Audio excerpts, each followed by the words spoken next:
আমার ফোনটা নষ্ট, তাই ভাবির মোবাইলটা হাতে নিয়ে টিপাটিপি করছিলাম। তখনই হঠাৎ হোয়াটসঅ্যাপে একটা মেসেজ আসে। মেসেজটা ওপেন করে দেখি একটা মেয়ে আমার ভাবিকে কিছু ছবি পাঠিয়ে লিখেছে সে নাকি আজ ঘুরতে গিয়েছিল, কিন্তু মেয়েটার গায়ে ড্রেসগুলো ছিল সেগুলো খুবই ছোট ছোট। মেয়েদের ছোট ছোট ড্রেস পরা আমার একদমই পছন্দ নয়, তাই আমি সঙ্গে সঙ্গে ওই হোয়াটসঅ্যাপ নাম্বারে একটা ফোন দেই। আপু, আমার ছবিগুলো কেমন হয়েছে? এই নির্লজ্জ বেহায়া এভাবে অর্ধনগ্ন হয়ে ছবি তুলতে লজ্জা করে না? আরে মিস্টার, কে আপনি? আমি কে সেটা জানবার প্রয়োজন নেই, তবে একটা কথা বলে দিলাম, নেক্সট টাইম কখনো এভাবে অর্ধনগ্ন ছবি তুলে কাউকে পাঠাবেন না। কথাটা বলে নীল আর কোনো কথা বলার সুযোগ না দিয়ে ফোনটা কেটে দিল। এরপর নীলা অনেকবার ওই নাম্বারে কল দিয়েছে, কিন্তু নীল আর ফোন রিসিভ করেনি। মোবাইলটা রেখে সে ঘুমিয়ে পড়ে। পরের দিন সকালবেলা তার মা ঘুম থেকে উঠবার জন্য ডাকছিল। এ নীল, এত বেলা হয়ে গেছে, ঘুম থেকে উঠছিস না কেন?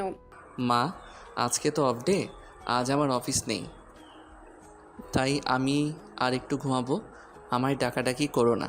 হ্যাঁ, আমি খুব ভালো করেই জানি আজ তোমার অফ ডে, কিন্তু তোমাকে আর ঘুমিয়ে থাকা চলবে না, কারণ তোমার ভাবিকে নিয়ে একটু তাদের বাড়িতে যেতে হবে। আমি কোথাও যেতে পারবো না, কারণ তুমি খুব ভালো করেই জানো আমি নতুন চাকরি নিয়েছি আর অফিসে কয়েকদিন ধরে খুবই চাপের মধ্যে আছি, তাই এই মুহূর্তে কোথাও যাওয়া আমার পক্ষে সম্ভব নয়। লক্ষ্মী ভাই আমার এভাবে বলে না। দেখো, তোমার ভাইয়া অফিসের কাজে বাইরে চলে গেছে, অন্যদিকে আমার বাবা খুবই অসুস্থ। তাছাড়া তুমি তো খুব ভালো করেই জানো আমরা দুই বোন, আমাদের পরিবারে কোনো ছেলে সন্তান নেই, তাই আমাদের বাবা মায়ের দেখাশোনা আমাদেরই করতে হয়। কিন্তু ভাবি, তুমি তো জানোই আমি এই কয়দিন হলো চাকরি নিয়েছি আর এখন আমি খুবই ব্যস্ত আছি। কিন্তু তার ভাবি সেই কথা শুনতে নারাজ, কারণ সে তার বাবাকে দেখতে যাবে, সেটা যে কোনো পরিস্থিতিতেই হোক। তাই সে নীলকে বলতে থাকে। লক্ষ্মী ভাই আমার, এভাবে বলতে হয় না প্লিজ। তুমি আমার সঙ্গে একটু চলো, তুমি না হয় আমাকে রেখে চলে আসবে। ঠিক আছে, তাহলে আমি যেতে রাজি আছি, কিন্তু আমাকে বাড়ির ভেতরে যেতে বলবে না। এটা কোনো ধরনের কথা? আমি কি তোমায় আদব কায়দা বলতে কোনো কিছু কোনোদিনও শেখাইনি নাকি? তোমার ভাবির বাবা অসুস্থ হয়ে সেখানে তুমি বলছো বাড়িতে না গিয়ে বাইরে থেকে চলে আসবে, এটা কোনো ধরনের অসভ্যতা। তখন নীল বলতে থাকে এই কথার নড়চড় হলে সে যাবেই না। তাই তার ভাবি বাধ্য হয়ে তাকে বলে। ঠিক আছে ভাই, আমার কোনো সমস্যা নেই, তুমি শুধু আমাকে বাড়ি পর্যন্ত পৌঁছে দাও, তাহলেই হবে। ভাবির কাছ থেকে এই কথা শুনে নীল রাজি হয় এবং তার ভাবিকে বলে যত দ্রুত সম্ভব রেডি হওয়ার জন্য। বিছানা থেকে নেমে ফ্রেশ হয়ে নাস্তা করে রেডি হয়ে নেয় ভাবিকে তার বাপের বাড়ি পৌঁছে দেওয়ার জন্য। অতঃপর মায়ের কাছ থেকে বিদায় নিয়ে নীল তার ভাবিকে নিয়ে বের হয়ে পড়ে ভাবির বাবার বাড়ির উদ্দেশ্যে।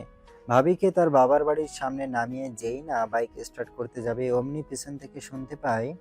আপু, তুই এতক্ষণে এসেছিস? সেই কখন থেকে তোর জন্য ওয়েট করছিলাম। যাই হোক, ওটা কে, ড্রাইভার নাকি? নীল অল্প কথায় রেগে যাওয়ার মতো মানুষ, তাই সে ভাবির বোনের এমন কথা শুনে রেগে গিয়ে বলতে থাকে। এই যে মিস শাকসুন্নি, আপনার কি আমাকে দেখে ড্রাইভার বলে মনে হয় নাকি? যারা গাড়ি চালায় তাদেরকে তো ড্রাইভারই বলা হয়। তাছাড়া আপনি আপনার শরীরের কোথাও লিখে রাখেননি আপনি ড্রাইভার নন। ওদের কথা শুনে তার ভাবি খুব ভালো করেই বুঝতে পারছিল দুইজনের মধ্যে কিছুক্ষণের মধ্যেই হয়তো বিশাল একটা তুমুল ঝগড়া লেগে যেতে পারে। তাই তার ভাবি বলে। এই, কি করছো কি তোমরা? প্লিজ একটু থামবে তোমরা? তোমাদের মুখটা বন্ধ করো, আমি দুজনের সমস্যার সমাধান করছি। ভাবি, তুমি আমাকে থামতে বলছো অথচ নিজের বোনকে কিছুই বলছো না। সে আমাকে দেখে কোন অ্যাঙ্গেলে ড্রাইভার মনে করছে? তুমি ভাবতে পেরেছো তোমার বোন আমাকে কতটা অপমান করেছে? হ্যাঁ নীলা, নীল একদমই ঠিক কথা বলেছে। তাকে দেখে তোর কোন অ্যাঙ্গেলে ড্রাইভার মনে হয়? তখন নীলা বলতে থাকে। আপু, এই ছেলেটা তোকে ভাবি বলছে কেন? তো ভাবিকে চাচি বললে আপনার সুবিধা হয় নাকি? আরে বাবা, আমি সেই কথা কখন বললাম? দুজনের মধ্যে এইসব কিছু নিয়ে তুমুল কথা কাটাকাটি হচ্ছিল। তখনই পাশ থেকে নীলের ভাবি বলে। আরে ভাই, তোরা দুজনেই একটু দয়া করে একটু থাম, আমাকে কিছু বলতে দে। আচ্ছা আপু, তুমি আমাকে বলো, আমি কি জানতাম যে এটা তোমার দেবর? তখন নীলের ভাবি বলতে থাকে। নীলা ঠিকই কথা বলেছে, সে তো জানতোই না যে তুমি আমার দেবর। তাছাড়া আজকের আগে তো তোমার সঙ্গে তার কখনো দেখা হয়নি, তাহলে সে জানবে কি করে সেটা তুমিই বলো। তাই বলে তোমার বোন আমাকে ড্রাইভার বলবে, তুমি এটাই বোঝাতে চাইছো তো? তখন নীলের ভাবি নীলকে বলতে থাকে, এখানে ড্রাইভার বলার তো কোনো কিছুই নেই। তার বোন নীলকে আজকেই প্রথমবার দেখেছি, তাই হয়তো এরকম কথা বলতে পেরেছে। আর যদি সে আজকের আগে কখনো নীলকে দেখে থাকতো তাহলে হয়তো এমন কথা বলতে পারতো না। তাই নীলকে তার ভাবি শান্ত করানোর জন্য বলে, ভাই, তুমি বিষয়টা বোঝার চেষ্টা করো, এখানে দোষ তোমাদের কারোরই না। ভাবি প্লিজ, তুমি আমাকে বোঝাতে এসো না। আমি তোমার নিজের বোনকে বোঝাও, কারণ ড্রেসআপ বা কাছ থেকে তার পেশা নির্ধারণ করা সঠিক নয়। যখন বিষয়টাকে সামাল দেওয়ার জন্য নীলের ভাবি তার বোনকে বলতে থাকে, হ্যাঁ নীলা, তোকেও কিন্তু আমি শেষবারের মতো বলছি, কারো বিষয়ে কোনো কিছু না জেনে মন্তব্য করবি না। দেখ, তোর একটা সামান্য কথার জন্য আমার দেবর কিভাবে চলে গেল। অতঃপর নীলার সঙ্গে আর কথা বলে নীল তার ভাবির কাছ থেকে বিদায় নিয়ে চলে যেতে চাইছিল। এমন সময় পিছন থেকে নীলা বলে, যাই হোক বিআই মশাই, দোষটা আপনার থাকলেও সরি আমি বলছি, কিন্তু এইভাবে বাড়ির সামনে থেকে চলে যাবেন না প্লিজ। নীলার কাছ থেকে এমন কথা শুনে নীল আরো বেশি রেগে যায়। তাই সে বলতে থাকে, এই যে ম্যাডাম, আপনি সরেন তো আমার সামনে থেকে। আমি আপনার সঙ্গে কোনো কথাই বলতে চাইছি না।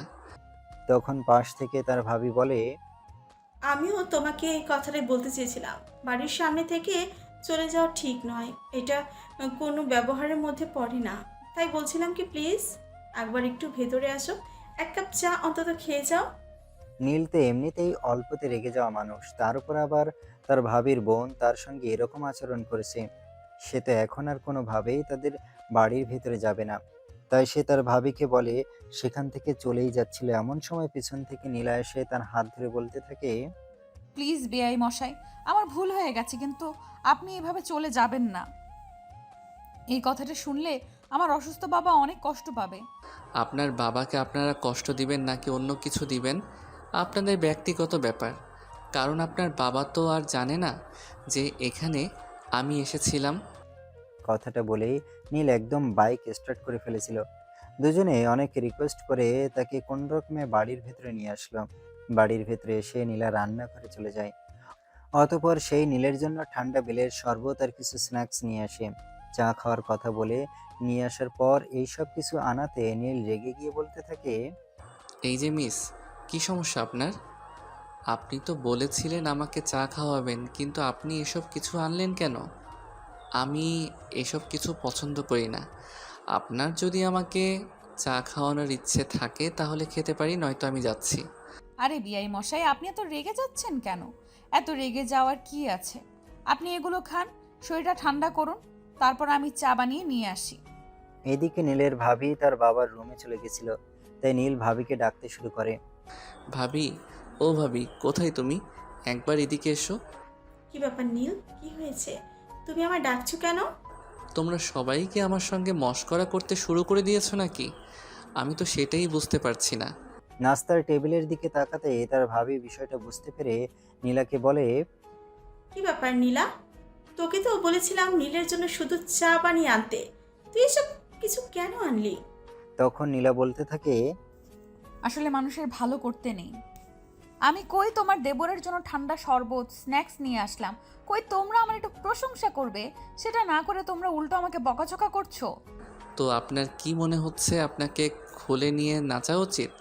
সেটা করলে মন্দ হয় না। তাছাড়া বিআই, আপনি হয়তো আমাকে একটু মোটু ভাবছেন তাই না, কিন্তু বিআই মশাই আমার ওজন একদমই কম, আপনি চাইলে আমাকে কোলে নিয়ে নাচতে পারেন। এই কথাটা শোনার পরে নীলের মেজাজ একদমই খারাপ হয়ে যায়। তাই সে রাগী কণ্ঠে তার ভাবিকে বলে, ভাবি, আমি তোমার বোনের চেহারা দেখে বুঝতে পারছিলাম আজ তো একটা ফাজিলের হাড্ডি। সেজন্যই আমি তোমাদের বাড়ির ভিতরে আসতে চাইছিলাম না, কিন্তু তুমি আমাকে জোর করে এসব কিছুর জন্য নিয়ে আসলে। তখন নীলের ভাবি বুঝতে পারে নীল একটু বেশি রেগে যাচ্ছে। এখন যেভাবেই হোক তাকে সামলাতে হবে। তাই সে তার বোনকে বলে, নীলা প্লিজ, তুই এবার এখান থেকে যা, আমি দেখছি কি হয় এখানে। আরে বাবা, আমি তোর দেবরের খাবারে নজর দিব না, সেই সব বিষয় নিয়ে চিন্তা করিস না। এদিকে নীল রাগে শুধু বেলুনের মতো ফুলছে। এখন তো সে একদম উঠে দাঁড়িয়ে তার ভাবিকে বলতে লাগে, ভাবি, আমি যাচ্ছি, আর একটা কথা তোমাকে বলার ছিল, তুমি কিন্তু বাড়িতে ফেরার সময় কোনোভাবেই আমাকে এখানে আসতে বলবে না। ভাইয়াকে আসতে বলো, নয়তো তুমি একাই চলে যেও। আরে বেআই মশাই, আপনি আমাকে তো একবারও আপনাদের বাড়িতে যেতে বললেন না। এমন সুন্দরী বেআইন থাকলে মানুষ কত রোমান্টিক হয়ে কথা বলে, আর আপনি তো একদম আনরোমান্টিকের বস্তা। এই যে ঠিক করে কথা বলুন। আর একটা কথা, আপনার মতো ফাজিল মার্কা মেয়ের সঙ্গে কথা বলার কোনো ইচ্ছে আমার নেই। তাই আমি আশা করব নেক্সট টাইম আপনি আমার সঙ্গে কথা বলতে আসবেন না। আমার 10টা না 5টা না একটা মাত্র রঙ্গিলা বেআই, আর তার সঙ্গে আমি কথা বলবো না, এটা হয় নাকি? তখন নীল প্রচণ্ড ক্ষেপে গিয়ে সেখান থেকে এক ফোঁটা জল স্পর্শ না করে বের হয়ে সোজা বাড়িতে চলে আসে। আর বাড়িতে এসেই তার মাকে রাগ দেখাতে শুরু করে। মা, এই মা, কোথায় তুমি? কি ব্যাপার, কি হয়েছে? এভাবে চিৎকার চেঁচামেচি করছিস কেন? আমার মনে রং লেগেছে, তাই এইভাবে চেঁচামেচি করছি। কেন, কোনো সমস্যা হয়েছে নাকি? তখন নীল ওই বাড়িতে ঘটে যাওয়া সমস্ত ঘটনা তার মায়ের সঙ্গে বলে, আর বলে তাকে যেন আর কোনোদিন কোনোভাবেই ওই বাড়িতে যাওয়ার জন্য না বলা হয়। এই কথা শুনে তার মা তাকে বলে, দেখ বাবা, এভাবে বলতে হয় না। মেয়েটা হয়তো একটু ফাজিল, কিন্তু খুব ভালো মনের মানুষ। সে তোকে প্রথমবার দেখেছে, তাই হয়তো এরকম করেছে। মা, তোমাকে আমি আগেই বলে দিয়েছি তুমি এই বিষয়ে আমাকে কোনো রকম কোনো রিকোয়েস্ট করবে না। আমি তোমার সেই রিকোয়েস্ট রাখতে পারবো না। কথাটা বলেই নীল তার মাকে কথা বলার কোনো সুযোগ না দিয়ে সেখান থেকে চলে আসে। নিজের রুমে এসে দরজা বন্ধ করে ঘুমিয়ে পড়ে। এদিকে দেখতে দেখতে দিনটা কেটে গেল। সন্ধ্যাবেলা যখন সে তার বন্ধুদের সঙ্গে চায়ের দোকানে বসে আড্ডা দিচ্ছে, এমন সময় হঠাৎ তার মোবাইলে একটা আননোন নাম্বার থেকে ফোন আসে। নীল সচরাচর অপরিচিত ফোন রিসিভ করে না, কিন্তু ফোনটা বেজেই চলেছিল, তাই সে ফোনটা রিসিভ করে। আসসালামু আলাইকুম, কে বলছেন? ওয়ালাইকুম আসসালাম নীল, আমি তোমার ভাবি বলছি। ও, এটা কার নাম্বার? আর তোমার ফোন কোথায়? তুমি তো তোমার ফোন থেকে ফোন করতে পারতে। আসলে আমার ফোনে ব্যালেন্স শেষ হয়ে গিয়েছিল, আর গতকাল তোমার ভাইয়াকে রিচার্জ করে দেওয়ার কথা বলতে মনে ছিল না। আচ্ছা ঠিক আছে, এখন এটা তো বলো, কেন ফোন করেছো? কোনো সমস্যা হয়েছে নাকি? হ্যাঁ ভাই, তুমি দয়া করে একটু আমাদের বাসায় আসো। আমার বাবার অবস্থা খুবই খারাপ, হসপিটালে নিতে হবে, কিন্তু আমরা দুবোন কোনোভাবে কিচ্ছু করে উঠতে পারছি না। তখন নীল বলে সে অ্যাম্বুলেন্সকে ফোন দিয়ে বলে দেবে, কিন্তু সে কোনোভাবেই তাদের বাড়িতে যাবে না, কারণ নীলার ব্যবহার একদমই ভালো নয়। তখন তার ভাবি তাকে অনেক রিকোয়েস্ট করে বলতে থাকে, প্লিজ ভাই, তুমি এভাবে বলো না। দেখো, আমার বাবা খুবই অসুস্থ, এই মুহূর্তে এসব কথা বলার সময় নয়। অতঃপর তার ভাবি তাকে অনেক রিকোয়েস্ট করে বলে সে সেখানে যেতে রাজি হয় এবং তার ভাবির বাবাকে নিয়ে হসপিটালে যায়। হসপিটালে ভর্তি হওয়ার পরেই শুরু হয় দৌড়াদৌড়ি, এইখান থেকে ওখানে, ওখান থেকে সেখানে। এভাবে পরীক্ষা নিরীক্ষা এবং ডাক্তার দেখানো শেষ হলে নীল তার ভাবিকে বলে, ভাবি, এখন তো সব কাজ শেষ, তাহলে আমি এখন আসছি। আচ্ছা ঠিক আছে, এসো, কিন্তু আর একটা কথা বলার ছিল। দেখো ভাই, এখানে তো আমি একাই থাকতে পারবো, আর বাড়িটা একদম ফাঁকা। তুমি প্লিজ একটু নীলাকে বাড়িতে নামিয়ে দিয়ে এসো। ভাবি, তুমি আর যাই কিছু বলো না কেন, এমন কথা বলো না, কারণ তুমি খুব ভালো করে জানো তোমার বোনের সম্পর্কে। শুধুমাত্র সেই কারণেই আমি তোমার বোনকে বাড়িতে পৌঁছে দেওয়ার দায়িত্ব নিতে পারবো না। প্লিজ এভাবে বলো না। দেখো, তুমি তো জানোই আমাদের অবস্থাটা কি এখন। তুমি যদি ওকে বাড়িতে পৌঁছে না দাও, তাহলে কে পৌঁছে দিবে বলো তো? ভাবি, ওসব কিছু আমি জানি না, কিন্তু তোমার ফাজিল মার্কা বোনকে আমি বাড়ি পর্যন্ত পৌঁছে দিতে পারবো না। কথাটা বলেই নীল সেখান থেকে বের হয়ে চলে যেতে চাইছিল। এমন সময় আবারও তার ভাবি পেছন থেকে বলতে থাকে, লক্ষ্মী ভাই আমার, প্লিজ এরকমটা করো না। তুমি তো বুঝতেই পারছো। ঠিক আছে দাঁড়াও, আমি নীলাকে ভালো করে বলে দিচ্ছি যেন সে ফাজলামো না করে। হ্যাঁ, তুমি তোমার বোনকে ভালো করে বুঝিয়ে বলো, সে যেন আমার সঙ্গে এসব ফাইজলামো মার্কা কথাবার্তা না বলে। না হলে তাহলে আমি তাকে নিয়ে যাব, নয় তো নয়। তখন তখন নীলের ভাবি ভিতরে গিয়ে নীলার সঙ্গে কি যেন বলে, আর তারপর নীলাকে বাইরে নিয়ে আসে। নীলকে দেখে নীলা বলে ওঠে, আই প্রমিস বিআই মশাই, আপনার সঙ্গে আর কোনো ইয়ার্কি মশকরা করব না। আপনি তো জানেনই আমার বাবা খুবই অসুস্থ, এ মুহূর্তে এইসব করার সময় নাই। ঠিক আছে, বাইকের পেছনে উঠে বসুন। নীলা বাইকে উঠে নীলের একটু কাছাকাছি বসছিল। নীলের শরীরের সঙ্গে তার শরীর লেগে যাচ্ছিল। এটা দেখেই নীল বলে, এই কি করছেন কি আপনি? আপনি আমার শরীরের সঙ্গে ঘেঁষে বসছেন কেন? একটু দূরে গিয়ে বসতে পারেন না? আরে বাবা, আমি দূরে গিয়ে বসতে তো বাইক থেকে পড়ে যেতে পারি। সে আপনার ব্যক্তিগত ব্যাপার, সেই সব বিষয়ে আমি কোনো কিছুই জানি না। কিন্তু আপনি দয়া করে আপনার শরীরের সঙ্গে আমার শরীরটা লাগাবেন না। তখন পাশ থেকে নীলের ভাবি বলতে থাকে, নীলা, তুই একটু সরি বস। আর নীল, ও যদি এতটা দূরে বসে তখন তো আবার পড়ে গিয়ে ব্যথা পেতে পারে। ওইসব বিষয়ে আমার বিন্দুমাত্র মাথা ব্যথা নেই, সেটা তো তোমাকে আমি আগেই বললাম। এখন যদি তোমার ইচ্ছা থাকে তোমার বোনকে আমার সঙ্গে দিতে পারো, আর ইচ্ছে না থাকলে নাই। তখন কোনো উপায়ান্তর না দেখে নীলা একটু দূরেই বসে আর নীল বাইক স্টার্ট করে বাইক চালাতে শুরু করে। পথিমধ্যে একটা ম্যান হলেও ঢাকনার সঙ্গে ধাক্কা লেগে নীলা বাইক থেকে ছিটকে রাস্তায় পড়ে যায়। আর নীল কিছু দূরে গিয়ে বাইকটা থামায়, দেখে নীলা রাস্তার পাশে পড়ে আছে, হয়তো ব্যথা পেয়েছে, কান্না করছে। সেটা দেখে নীল দৌড়ে নীলার কাছে চলে আসে আর নীলাকে জিজ্ঞেস করে, আপনি পড়লেন কিভাবে? আবার আপনার বাইকটা ব্যাক করে পেছনে নিয়ে আসুন। আমি আপনার বাইকের পেছনে বসি, তারপর আবার পড়ে গিয়ে আপনাকে দেখাই কিভাবে পড়েছি। আরে বাবা, যখন আপনি দেখলেন যে মোটর সাইকেলটা কিছু একটার সঙ্গে ধাক্কা লেগে গেছে, তখন আপনি আমাকে ধরলেন না কেন? হ্যাঁ, আমি আপনাকে ধরি আর আপনি আমাকে এখানে ফেলে দিয়ে চলে যান। আপনি তো তখন বলেছেন আমি যদি আপনার বাইকে উঠে বসে তাহলে কোনোভাবেই আপনাকে স্পর্শ করতে পারবো না। আরে বাবা, তাই বলে আপনি পড়ে যাচ্ছিলেন তখনও ধরতে পারবেন না সেটা তো বলিনি।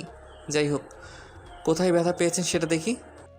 আমাকে ব্যথা দিয়ে এখন আবার এসেছেন ব্যথা দেখতে? এসব ন্যাকামি না, আমার ভালো লাগে না। আরে বাবা, আপনি আমার সঙ্গে এভাবে কথা বলছেন কেন? আমি কি ইচ্ছে করে আপনাকে ব্যথা দিয়েছি নাকি? কথাটা বলেই নীল নীলার হাত ধরে টেনে তোলার চেষ্টা করছিল, কিন্তু নীলা কোনোভাবেই দাঁড়াতে পারছিল না, কারণ সে তার পায়ে প্রচন্ড ব্যথা পেয়েছে। উঠে দাঁড়ানো তার পক্ষে সম্ভবই ছিল না। নীল তাকে পাজা কোলে তুলে নিয়ে বাইকের পিছনের সিটে বসিয়ে দেয়। আর নীলা তখন অপলক দৃষ্টিতে নীলের দিকে তাকিয়েছিল। সেটা দেখে নীল বলে, কি ব্যাপার, আপনি এভাবে হাবলার মতো আমার দিকে তাকিয়ে আছেন কেন? আপনি অনেক সুন্দর তো, তাই আপনাকে দেখছিলাম। দেখুন, এসব ফাইজলামো মার্কার কথাবার্তা বললে কিন্তু আমি আপনাকে এখানে ফেলে রেখে চলে যাব। তখন কিন্তু আমাকে হাজার রিকোয়েস্ট করলেও আমি আপনাকে এখান থেকে নিতে আসবো না, বলে দিলাম। আচ্ছা ঠিক আছে, আর কখনো এসব কথা বলবো না। কিন্তু আমার পায়ে প্রচণ্ড ব্যথা করছে, সেটার কি হবে? চুপচাপ আমার বাইকের পেছনের সিটে বসে থাকুন। সামনে একটা ফার্মেসি আছে, ওখান থেকে ড্রেসিং করিয়ে ওষুধ নিয়ে নেওয়া যাবে। কথাটা বলে নীল আবার বাইক চালাতে শুরু করে। আর তখনই হঠাৎ নীলা লক্ষ্য করে নীল তাদের বাড়ির দিকে না নিয়ে নীলদের বাড়ির দিকে এগোচ্ছে। সেটা দেখে নীলা বলে, কি ব্যাপার, আপনি আমাদের বাড়ির দিকে না গিয়ে আপনাদের বাড়ির রাস্তা ধরে এগোচ্ছেন কেন? তাহলে আমাদের বাড়িতে যাওয়ার জন্য কি আপনাদের বাড়ির রাস্তা ব্যবহার করতে হবে নাকি? আপনি আমাকে আমাদের বাড়িতে দিয়ে আসবেন না? এই চুপচাপ বসে থাকুন তো, এত কথা বলা আমার পছন্দ নয়। আপনি পায়ে ব্যথা পেয়েছেন, উঠে দাঁড়ানোর শক্তিটুকু শরীরে নেই। খালি বাড়িতে আপনাকে কোথায় রেখে আসবো সেটা বলেন। আমার প্রতি এত দরদ দেখানোর কোনো প্রয়োজন নেই। আপনি আমাকে আমাদের বাড়িতেই রেখে আসেন। আপনি দয়া করে আপনার মুখটা বন্ধ করে বসবেন, নাকি আমি আপনাকে এখানে ফেলে রেখে চলে যাব? আপনি আমাকে এইভাবে এখানে ফেলে রেখে চলে যাবেন, এই কথাটা বলতে পারলেন? আপনার মুখে একটু আটকালো না? এখন যদি আপনি আপনার মুখটা বন্ধ না করেন তাহলে কিন্তু আমি সত্যি আপনাকে এখানে ফেলে রেখে চলে যেতে বাধ্য হব। তখন নীলা আর কোনো কথা বলে না, চুপচাপ বাইকের পিছনে বসে থাকে। কিছু দূর যাওয়ার পর নীল বাইক দাঁড় করিয়ে একটা ফার্মেসি থেকে নীলার জন্য কিছু ঔষধ নিয়ে নেয়। তারপর আবার বাইক স্টার্ট করে একদম তাদের বাড়ির সামনে এসে দাঁড়ায়। বাইকে দাঁড় করাতেই নীলা বাইক থেকে নামতে চাইছিল, এমন সময় নীল বলে, এই দাঁড়ান আপনি। দুটি দাঁড়ানোর শক্তি নেই, উনি আবার বাইক থেকে নামতে চাইছেন। চুপচাপ বসুন তো, এখানে আমি আপনাকে নিয়ে যাচ্ছি। কথাটা বলে নীল বাইকটা দাঁড় করিয়ে নীলাকে বাইক থেকেই পাঁজা কোলে তুলে নেয় আর কোলে রেখে কলিং বেল চাপ দেয়। কিছুক্ষণ পর তার মা এসে দরজা খুলে নীলাকে তার কোলে দেখে জিজ্ঞাসা করে, কিরে, কি হয়েছে? নীল আর ও তোর খুলে কেন? পড়ে গিয়ে পায়ে প্রচণ্ড ব্যথা পেয়েছে। বাড়ি গিয়ে চলে যেতে চাইছিল, কিন্তু ফাঁকা বাড়িতে রেখে আসলে কে দেখাশোনা করবে, তাই এখানে নিয়ে আসলাম। একদম ঠিক কাজ করেছিস। তুই ওকে আমার রুমে রেখে আয়, তারপর আমি দেখছি। কথাটা বলে নীলের মা এখান থেকে চলে যায় আর নীল তাকে নিয়ে তার মায়ের রুমে চলে যায়। নীল নীলাকে কোল থেকে নামিয়ে সেই রুম থেকে বের হয়ে চলে আসতে চাইছিল, তখনই পিছন থেকে নীলা তার হাতটা ধরে ফেলে আর বলে, আমাকে এখানে নিয়ে আসলেন কেন? আমি এখানে থাকতে পারবো না। চুপচাপ মুখটা বন্ধ করে এখানে বসে থাকুন। এত কথা বলা আমি পছন্দ করি না। শরীর সুস্থ হওয়ার পর এখান থেকে যাবেন। আমার বাবা তো হসপিটালে রয়েছে। আমার বাবার দেখাশোনা কে করবে? আপু একা কত দিক সামলাবে? নীলার এই কথা শুনে নীল চিৎকার দিয়ে বলে ওঠে, সেসব নিয়ে চিন্তা করবার কথা আমি আপনাকে বলিনি। সেই সব কিছু নিয়ে চিন্তা করবার জন্য আমি রয়েছি। প্রয়োজন হলে অফিস থেকে ছুটি নেব, আপনি তাও মুখটা বন্ধ রাখুন। ঠিক আছে। তারপর আর নীল সেখানে দাঁড়িয়ে না থেকে নিজের রুমে চলে যায় আর ফ্রেশ হয়ে এসে রাতের খাবারটা খেয়ে নেয়। পরের দিন সকালে তার অফিস আছে, কিন্তু অফিসে যাওয়ার আগে একবার হসপিটালে যাবে, তার ভাবি এবং ভাবির বাবার খোঁজ খবর নেবে। রুমে এসে শুয়েই পড়েছিল, তখনই হঠাৎ মনে পড়লো নীলা খাবার খেয়েছে কিনা, ওষুধ খেয়েছে কিনা। তাই সে বিছানা থেকে উঠে নীলার কাছে যায় এবং তার পাশে বসে বলে, রাতের খাবার খাওয়া হয়েছে আপনার? খেয়েছি। তখনই পাশ থেকে নীলের মা বলে ওঠে, মিথ্যা কথা কেন বলছো? নীলা রাতের খাবার খায়নি। কেন, আপনার আবার কি হলো? আপনি রাতের খাবার খাননি কেন? আমি এত করে বললাম রাতের খাবারটা খেয়ে নেওয়ার জন্য, কিন্তু মেয়েটাকে আমি কোনো কথাই শোনাতে পারলাম না।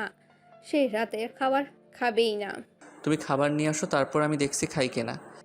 তখন নীলের মা সেখান থেকে রান্নাঘরে চলে যায়, কারণ সে খুব ভালো করে জানে তার ছেলে তাকে কিছু একটা করতে বলেছে, তার মানে সেটা তাকে করতেই হবে। আর তার অন্যথা হলে হয়তো বাড়িতে তুলকালাম হয়ে যেতে পারে। রান্নাঘর থেকে খাবার নিয়ে এসে নীলের হাতে সেটা তুলে দেয় আর নীল তখন তার মাকে বলে, তুমি রুম থেকে বের হয়ে যাও, আমি না বলা পর্যন্ত এখানে আসবে না, কথাটা যেন মনে থাকে। তখন নীলের মা চুপচাপ সেখান থেকে বের হয়ে চলে যায়। নীল খাবারটা হাতে নিয়ে নীলার দিকে এগিয়ে দিয়ে বলে, খাবারটা খেয়ে নিন। বললাম তো আমি খাবো না, আমার খাওয়ার কোনো ইচ্ছেই নেই।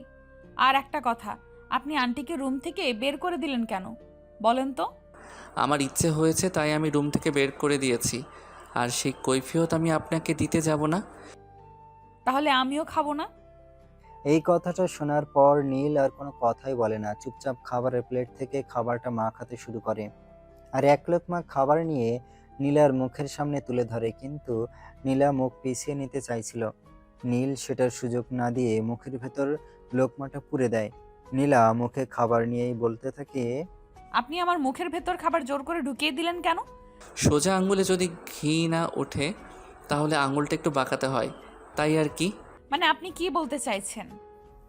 আমি তো কিছুই বুঝতে পারছি না। সব কিছু বোঝার প্রয়োজন নেই, চুপচাপ খাবারটা খেয়ে নিন। কথাটা বলতে বলতে নীল একটার পর একটা লোকমা নীলার মুখের ভেতর তুলে দিতে থাকে। নীলও তখন চুপচাপ বাধ্য মেয়ের মতো খাবারটা খেয়ে নিতে থাকে। এভাবে খাবার পর্ব শেষ হলে নীল ঔষধগুলো বের করে নীলাকে ওষুধও খাইয়ে দেয় আর তারপর বলে, এখন চুপচাপ শুয়ে ঘুমিয়ে পড়বেন, আর আমি যেন সকালে উঠে এটা না শুনে আপনি সারা রাত না ঘুমিয়ে কাটিয়ে দিয়েছেন।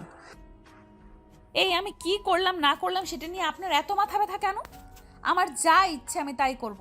আর আমি কোনো বিষয়ে কার কাছে জবাবদিহিতা করতে পছন্দ করি না। আপনি কোথায় কি করেন না করেন সেটা আপনার ব্যক্তিগত ব্যাপার, কিন্তু আমার এরিয়াতে থাকতে হলে আমার কথা মতো চলতে হবে। তখন নীলা রাগী সুরে বলতে থাকে, সেই জন্যই তো আমাকে এখানে নিয়ে আসতে মানা করেছিলাম, বলেছিলাম আমাকে আমাদের বাড়িতে রেখে আসতে, কিন্তু আপনি তো সেটা না করে জোর করে এখানে নিয়ে এসেছেন। তখন নীল নীলাকে ধমক দিয়ে বলতে থাকে, আপনি যদি এখন আপনার মুখটা বন্ধ না করেন তাহলে কিন্তু আমি আপনার মুখে সেলাই দিতে বাধ্য হব। এখন সিদ্ধান্তটা আপনার। আপনি তো দেখছি আমাকে জোর করে ধরে এনে ট্র্যাপে ফেলার চেষ্টা করছেন, তাই না? আমি কিন্তু এখন সত্যি সত্যি রেগে যাচ্ছি। আপনি যদি আমার কথা না শোনেন তাহলে কিন্তু আমি সত্যি সত্যি আপনার মুখ বন্ধ করার ব্যবস্থা করতে বাধ্য। তখন নীলা আর কোনো কথা না বলে চুপচাপ বাধ্য মেয়ের মতো বিছানায় শুয়ে পড়ে। তারপর নীল নিজের রুমে চলে যায় আর ঘুমিয়ে পড়ে। এভাবে দেখতে দেখতে 2 দিন কেটে গেল। ইতিমধ্যে নীলার বাবা মোটামুটি সুস্থ, তাই সে দিন নীল হসপিটালে গেল। ভাবি, আঙ্কেলের অবস্থা তো এখন মোটামুটি ভালোই। ডক্টর কি বলেছে? হ্যাঁ ডক্টর, একটু আগে এসেছিল। ডক্টর বলেছে আজ বিকেলে রিলিজ করে দিবে, আমার বাবাকে নিয়ে বাসায় চলে যেতে পারবো। আচ্ছা একটা কথা তোমাকে জিজ্ঞেস করার ছিল। সেদিন হসপিটাল থেকে যাওয়ার পর নীলা একবারও হসপিটালে আসলো না, একটা ফোনও করলো না। আমি নিজেও তো তাকে ফোন করে পাচ্ছি না। কিছু কি হয়েছে নাকি? না, তেমন কিছু হয়নি। আসলে আপনার বোনের ফোনটা নষ্ট হয়ে গেছে, আমি মেকানিকের কাছে ঠিক করতে দিয়ে এসেছি। তাই সেদিন নীল হসপিটালে গেল।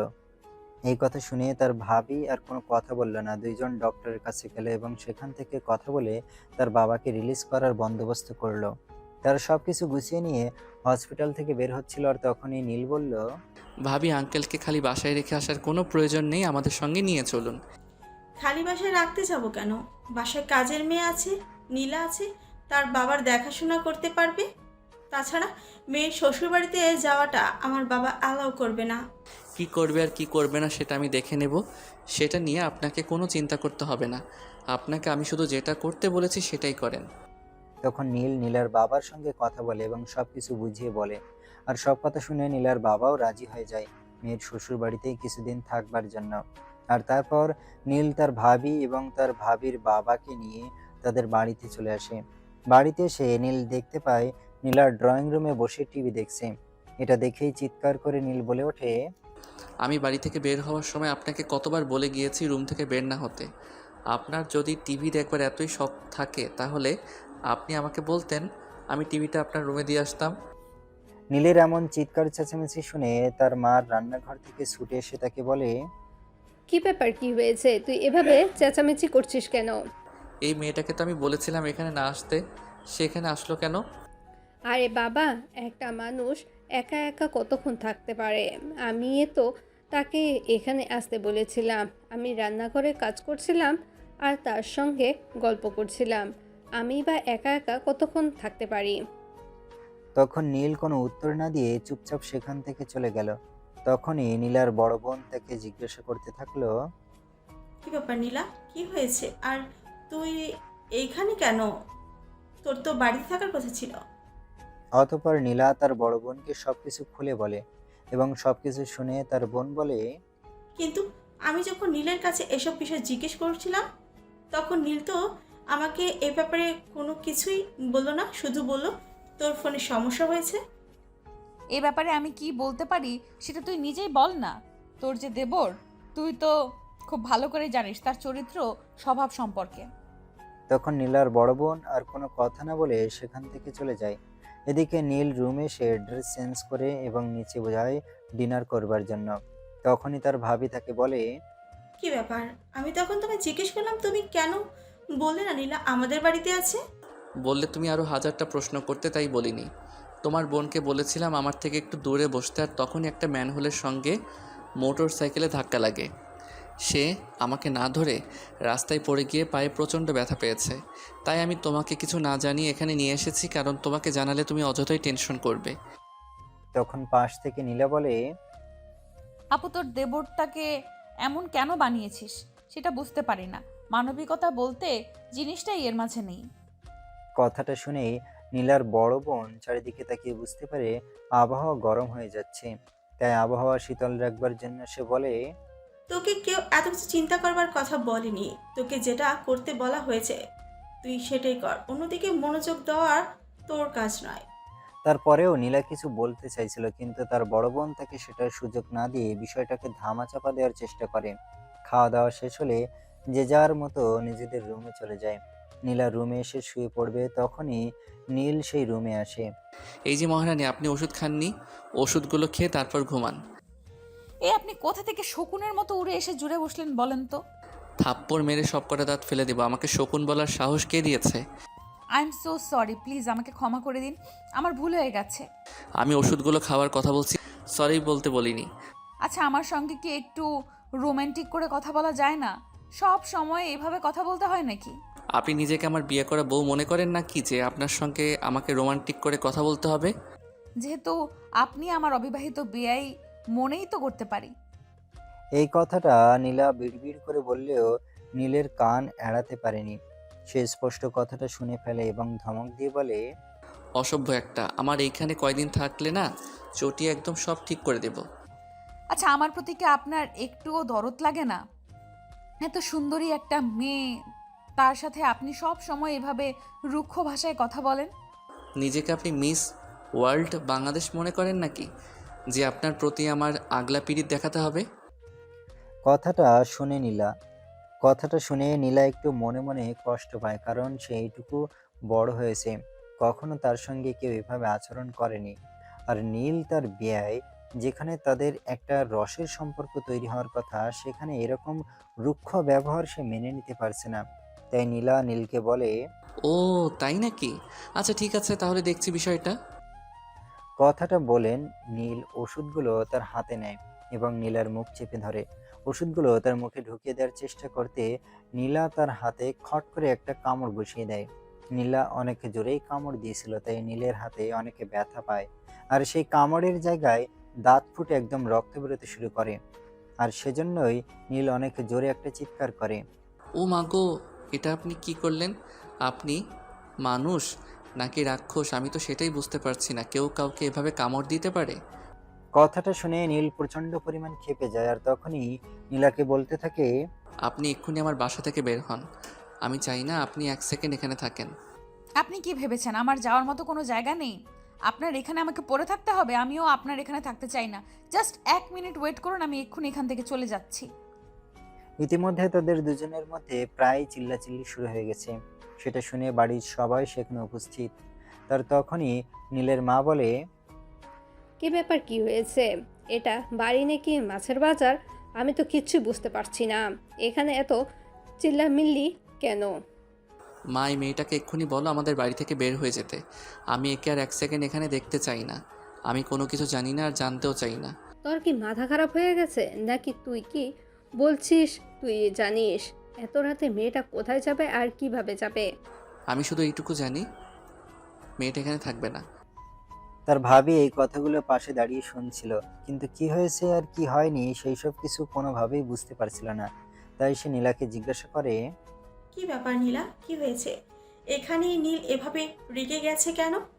এই সব কিছু তুমি আমাকে জিজ্ঞেস করছো কেন? তোমার আদরের দেবরকে জিজ্ঞেস করো না। তখন নীল চিৎকার করে বলে, এই বেয়াদব মেয়ে, তোকে আমি একটাও কথা বলতে মানা করেছি। তুই এক্ষুনি আমাদের বাড়ি থেকে বের হয়ে যাবি, তা না হলে কিন্তু আমি তোকে ঘাড় ধাক্কা দিয়ে বাড়ি থেকে বের করে দিতে বাধ্য হব। নীল ভাই, আমার প্লিজ এভাবে পাগলামি করো না। কি হয়েছে আমাকে খুলে বলো। তখন নীল একটু আগে ঘটে যাওয়া সমস্ত ঘটনাটা তার ভাবির সঙ্গে খুলে বলে। আর সবকিছু শুনে তার ভাবি নীলাকে বলে, নিজের ভালোটাও তুই বুঝিস না, তাই না? আমার ভালোটা কাউকে বুঝিয়ে দিতে হবে না। পরিস্থিতি কোনোভাবেই সামলানো যাচ্ছে না। নীল মুহূর্তের মধ্যেই আরো বেশি ক্ষেপে উঠছে। সেটা দেখে তার মা বুঝতে পারলো এই মুহূর্তে তার মা ছাড়া আর কেউ থেকে সামলাতে পারবে না। তাই তার মা তাকে বলল। বাবা তুই একবার আমার সঙ্গে আয়। তখন নীল তার মায়ের সঙ্গে ড্রয়িং রুমে যায়। আর তার মা তাকে কি হয়েছে না হয়েছে সেই সব কিছু জিজ্ঞাসা করার পর নীল তার মায়ের কাছে সমস্ত ঘটনা খুলে বলে। আর তখনই তার মা দেখে নীলের হাত দিয়ে রক্ত গড়িয়ে পড়ছে।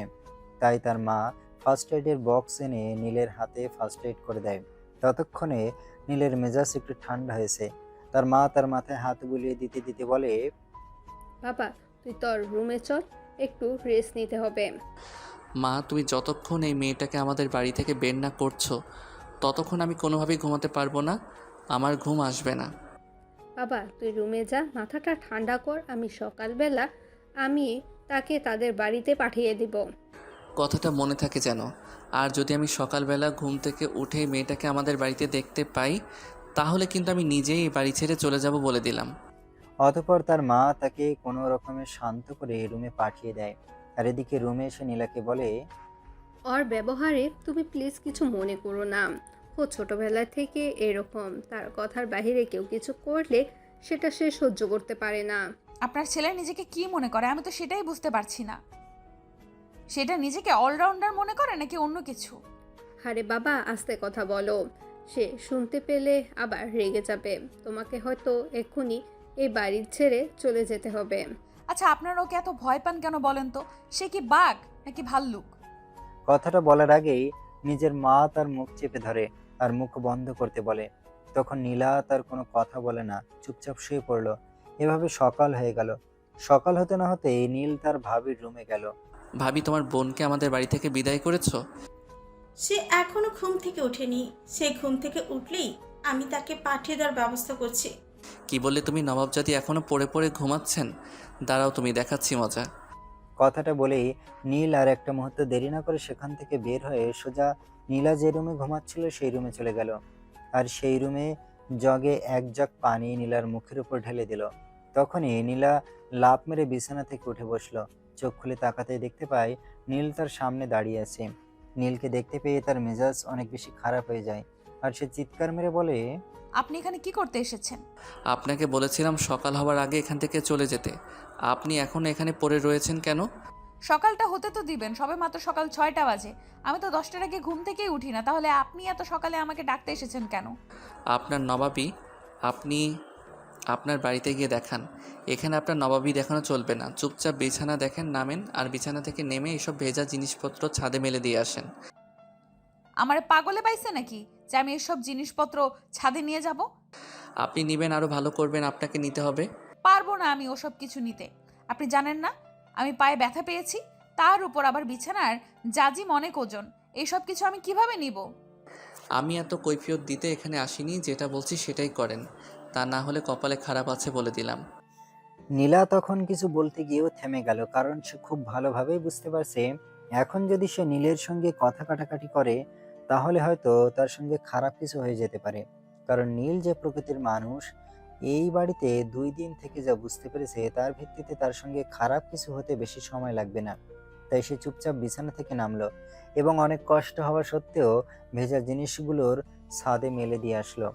তারপর সে নাস্তা না করে এই বাড়ি থেকে বের হয়ে চলে যেতে চাইছিল। তখনই পেছন থেকে নীলের মা বলল, কি ব্যাপার নীলা, সকালবেলা ঘুম থেকে উঠে কাউকে কিছু না বলে চলে যাচ্ছ কেন? আমার কি করার আছে আন্টি, আপনি নিজেই সেটা বলেন। আপনার ছেলে আমাকে সকালবেলা ঘুম থেকে উঠে হাজারটা অপমান করেছে, তারপর আবার আমি কোন মুখে এখানে থাকবো? তখন নীলের মা বলতে থাকে কি হয়েছে না হয়েছে সেই সব কিছু তিনি পরে দেখবেন। কিন্তু নীলা যেন কোনোভাবেই নাস্তা না করে এই বাড়ি থেকে বের না হয়। আর ঠিক তখনই নীল সেখানে এসে উপস্থিত হয় আর বলে, এটা কি তুমি রেস্টুরেন্ট খুলে বসেছো নাকি? নীল, ভদ্রভাবে কথা বলো। মা, এখন কি আমাকে ভদ্রতাও শিখতে হবে নাকি? হ্যাঁ, তোমাকে তাই করতে হবে, কারণ তুমি ভুলে যাচ্ছ একটা মেয়ের সঙ্গে কিভাবে ব্যবহার করতে হয়, একটা মেয়ের সঙ্গে কিভাবে কথা বলতে হয়। তখন নীল তার মায়ের কথার কোনো উত্তর না দিয়ে নীলার দিকে তাকায় আর তাকে বলে, এই যে বেহায়া নির্লজ্জ, এখনও এখানে দাঁড়িয়ে আছেন কেন? আপনি এখান থেকে চলে যাচ্ছেন না কেন? নীল, জাস্ট স্টপ ইয়োর মাউথ। তখন নীলের মা আর কোনো কিছু বলার সুযোগ না দিয়ে নীলা বলে, থাক আন্টি, আমি একজন বাইরের লোক, আর আমি চাই না আমার কারণে আপনাদের সংসারে কোনো অশান্তি হোক। আমি চলে যাচ্ছি। আপু ঘুম থেকে উঠলে বলবেন বাবাকে বাড়িতে দিয়ে আসতে, আমি বাবার দেখাশোনা করতে পারবো। নীলা, তুমি এভাবে চলে যেও না। কিন্তু নীলা তখন আর কারোর কোনো কথাই শোনে না। সে সেখান থেকে বের হয়ে সোজা নিজের বাড়িতে চলে গেল। আর এদিকে নীলের মা নীলকে অনেক বকাবকি করতে থাকলো, কিন্তু নীল সেদিকে কোনো রকম কর্ণপাত করলো না। সে রুমে এসে নিজের মতো করে তৈরি করে নিল অফিসে যাওয়ার জন্য। আর তারপর নিচে গেল নাস্তা করতে। সে টেবিলে গিয়ে তার মাকে ডাকছিল নাস্তা দেওয়ার জন্য। তখন তার মা বলতে লাগলো, তখনই নীলের ভাবি সেখানে এসে বলতে লাগে, আমি তোকে নাস্তা বানিয়ে দিতে পারবো না, তোর নাস্তা তুই নিজে বানিয়ে খা। তোর জন্য একটা মেয়েকে না খেয়ে চলে যেতে হলো। বাইরের একটা মেয়ের জন্য তোমার এত দরদ, তার জন্য তুমি নিজের ছেলেকে না খাইয়ে রাখবে? হ্যাঁ, দরকার পড়লে তো আমাকে তাই করতে হবে। মেয়েটা তোর কি এমন ক্ষতি করেছিল যার জন্য মেয়েটাকে এভাবে অপমান করে বাড়ি থেকে বের করে দিলি? তুমি যদি আমাকে নাস্তা না দিতে পারো তাহলে বলো, আমি নাস্তা খাবো না। নীল, তুমি মায়ের সঙ্গে এভাবে রাগারাগি করো না। আমি তোমাকে নাস্তা বানিয়ে দিচ্ছি, তুমি জাস্ট 5 মিনিট। নীল তখন আর কোনো কথা না বলে চুপচাপ নাস্তার টেবিলে বসে রইল। কিছুক্ষণ পর তার ভাবি এসে তাকে নাস্তা বানিয়ে দিল এবং সে নাস্তা খেয়ে অফিসে চলে যায়। অফিসে তার জন্য আরেকটা আপদ অপেক্ষা করে, সেটা হলো তার পার্সোনাল অ্যাসিস্ট্যান্ট সবসময় গায়ে পড়ে কথা বলতে আসে। কিন্তু কি করবে, পরের অধীনস্থ হয়ে চাকরি করে কিছু বলতেও পারে না। যাই হোক, যে অফিসে আসার পরপরই তার পার্সোনাল অ্যাসিস্ট্যান্টকে নক করে থাকে এক কাপ কফি দেওয়ার জন্য। কিছুক্ষণ পর তার পার্সোনাল অ্যাসিস্ট্যান্ট সেখানে উপস্থিত হয়ে আর শুরু হয় নাটকীয়তা। স্যার, কফিতে চিনি দেব নাকি চিনি ছাড়া খাবেন? আপনার যেভাবে ভালো লাগে সেভাবেই দেন। প্লিজ আমার সঙ্গে কোনো কথা বলবেন না, মাথাটা এমনিতেই প্রচণ্ড ধরে আছে। স্যার, আমি কি আপনার মাথাটা একটু ম্যাসাজ করে দেব? আমি আপনাকে বলেছি আমার মাথা ম্যাসেজ করে দেওয়ার কথা। না স্যার, আসলে আপনি নিজেই তো বলেন আপনার মাথাটা ব্যথা করছে, তাই বললাম আর কি। আমি যদি আপনার মাথাটা একটু ম্যাসেজ করে দিই তাহলে মাথা ব্যথা কমে যাবে। আপনি এখান থেকে বিদায় হন তো, আপনার কোনো কথা শোনার ইচ্ছে আমার নেই। স্যার, তাহলে কফিটা কি খাবেন? ইচ্ছে থাকলে আমার মাথায় ঢেলে দিতে পারেন। মাথা পুড়ে যাবে তো, কারণ এটা তো হট কফি। স্যার, আমি ফু দিয়ে ঠান্ডা করে আপনাকে কফিটা খাইয়ে দিই। কেন, আমার বুঝি হাত নেই? আমি হাত দিয়ে খেতে পারি না? আপনি যাবেন এখান থেকে? তখন অ্যাসিস্ট্যান্ট সেখান থেকে চলে যায়। আসলে এই মেয়েটা প্রতিদিনই নীল কি এভাবে জ্বালাতন করে? হয়তো মেয়েটা নীলকে মনে মনে পছন্দ করে, তাই হয়তো এভাবে নীলের সঙ্গে ক্লোজ হতে চায়, কিন্তু নীল সে ধরনের লুতুপুতু ছেলে নয়। তাই এটা নীলের কাছে কোনো পাত্তা পায় না। যাই হোক, নীল চিনি ছাড়াই কফিটা খেয়ে নেয়। তারপর সে অফিসের কাজ করতে থাকে। এভাবে দেখতে দেখতে বিকেল হয়ে গেল এবং তার অ্যাসিস্ট্যান্ট আবার তার ক্যাবিনে আসে। স্যার, আসবো? আমি তো আপনাকে ডাকিনি। কোনো সমস্যা হয়েছে নাকি? স্যার, আগামীকাল তো ফ্রাইডে, অফিস বন্ধ। আমি একদমই ফ্রি আছি। আপনি চাইলে আপনাকে নিয়ে কোথাও ঘুরতে যেতে পারি। আচ্ছা, আপনার পরিবারে যেন কে কে আছে? পরিবারে তো সবাই আছে, কিন্তু সবাই গ্রামে থাকে, আর আমি একা এখানে থেকে চাকরি করি। আপনি মান্থলি বেতন কত পান? আর আপনার পরিবারের জন্য কত টাকা পাঠান?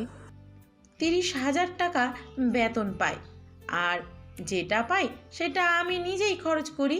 আমার পরিবারকে আমি কোনো আর্থিক সহযোগিতা করি না। ইনফ্যাক্ট আমার পরিবারে আমার সহযোগিতা লাগেই না। প্রতি মাসে আপনার খাওয়া খরচ, যাতায়াত খরচ এবং হাত খরচ সহ টোটাল কত টাকা খরচ লাগে? এই তো 15,000 টাকার মতো হলেই চলে যায়। কিন্তু স্যার, এসব কথা আপনি জিজ্ঞেস করছেন কেন? এসব কিছু জিজ্ঞাসা করে আপনার কি লাভ? আমার যদি লাভ নাই থাকতো আমি এগুলো জিজ্ঞাসা করতাম না। যাই হোক, আপনাকে একটা কথা বলার আছে।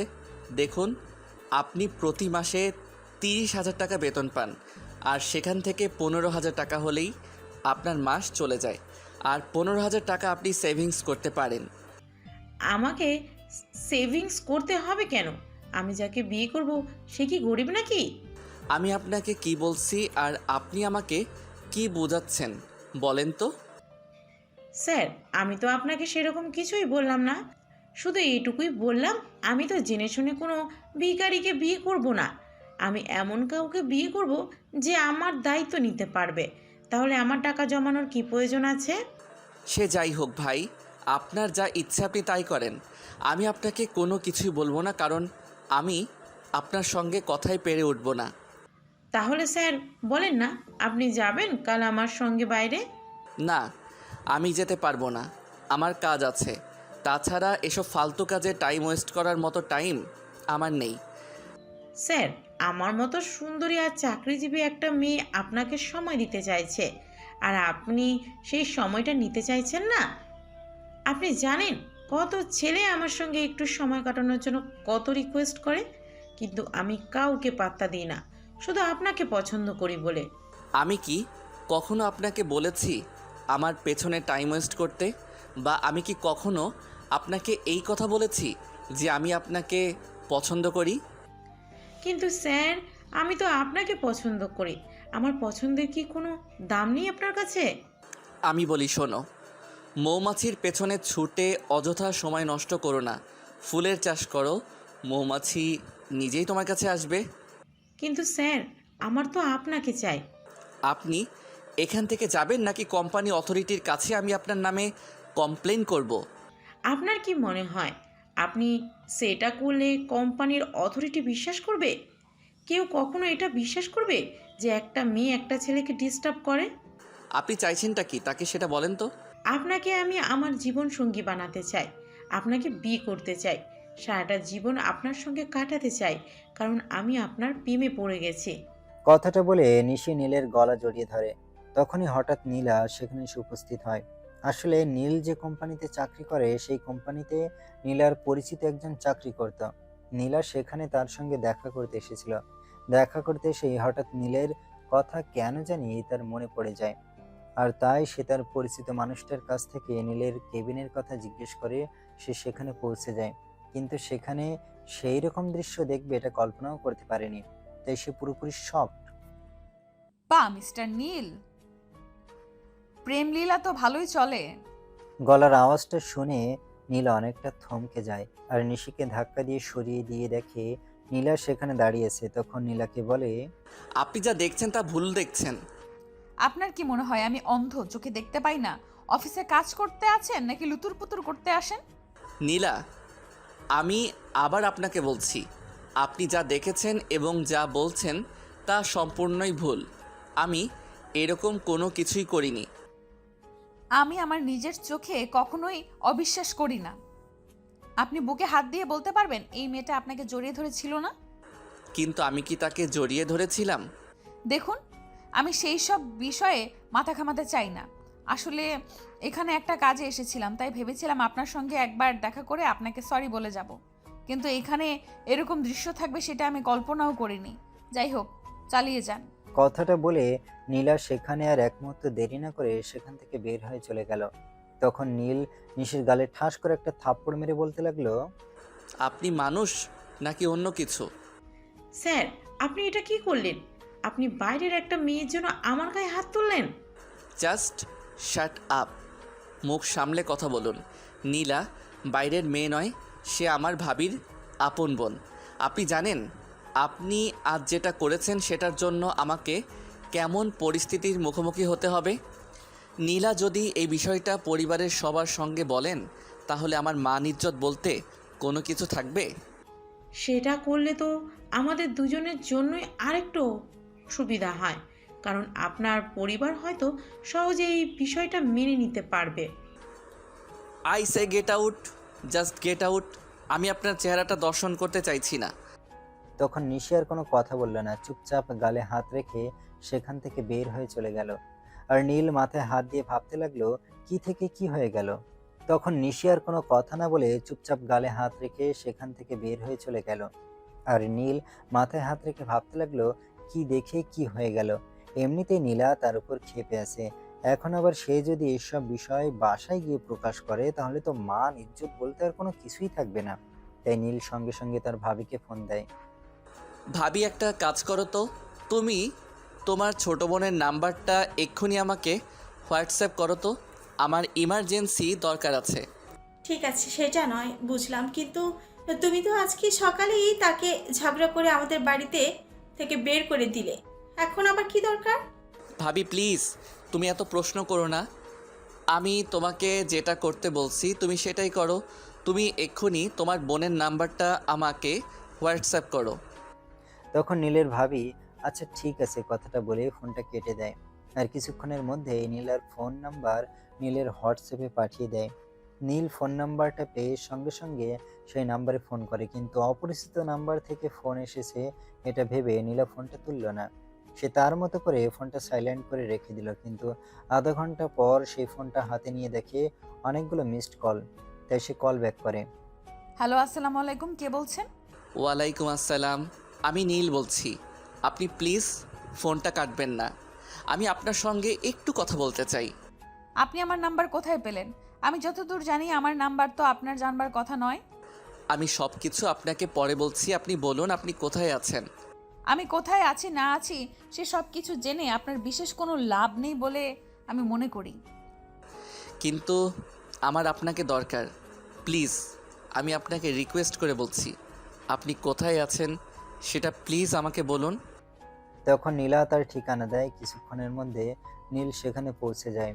নীল আর নীলা দুজনের একটা রেস্টুরেন্টের সামনাসামনি বসে আছে, কিন্তু কেউ কোনো কথা বলছে না, আবার কোনো খাবারও অর্ডার করছে না।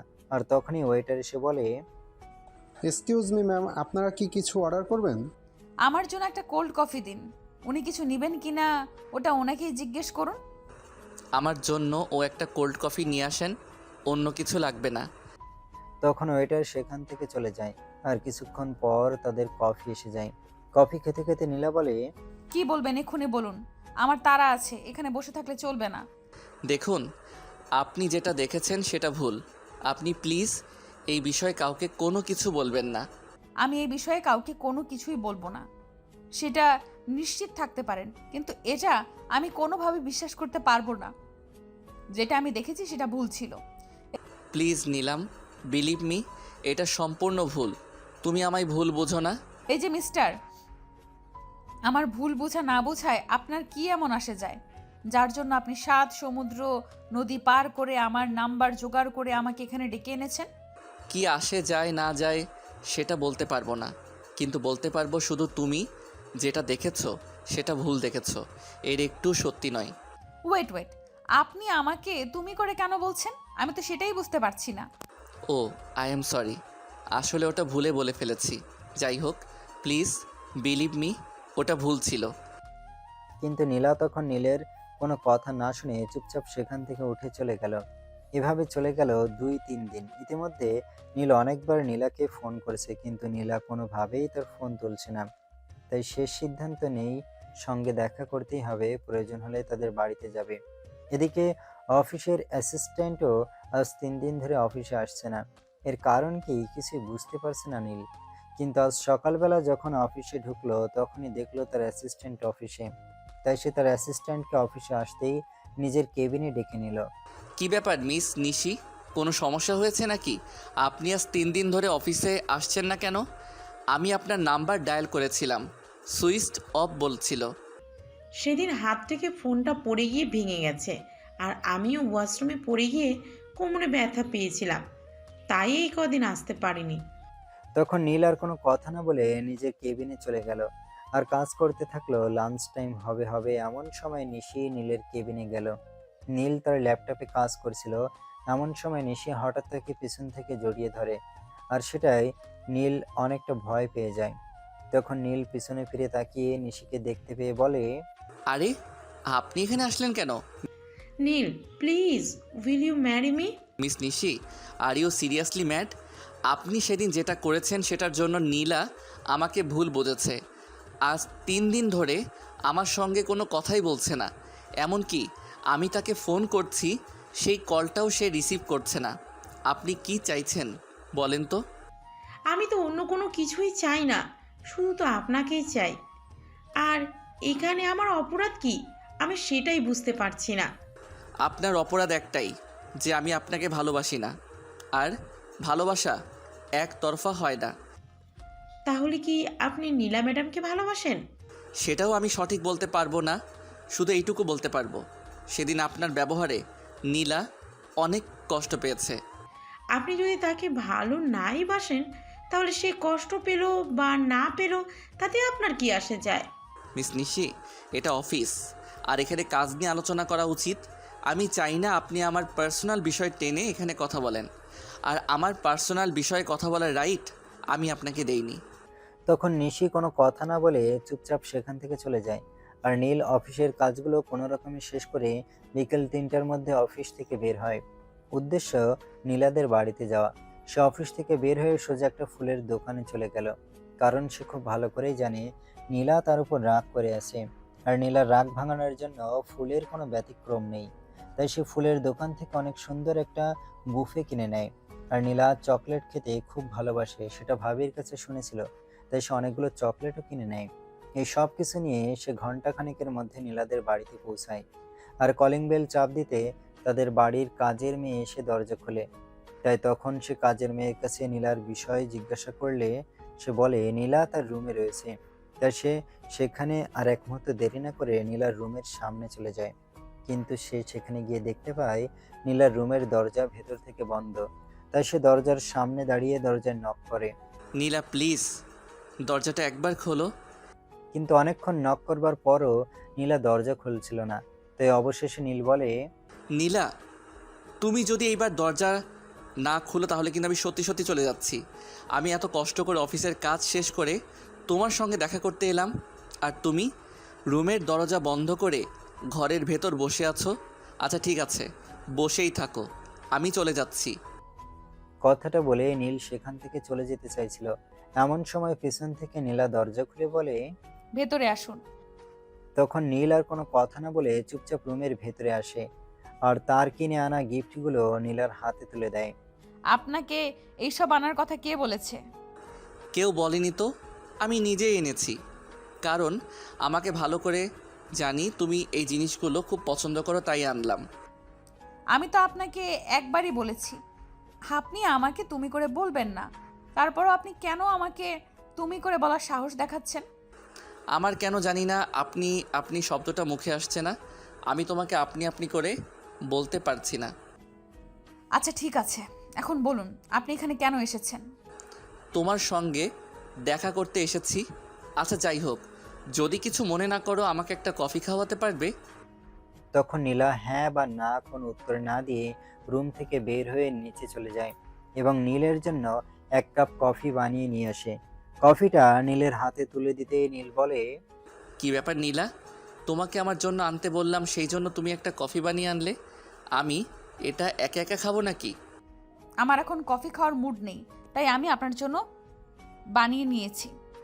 তখন আর কোনো কথা না বলে নীল কফির মগটা হাতে নেয় এবং কফিতে চুমুক দিতে থাকে।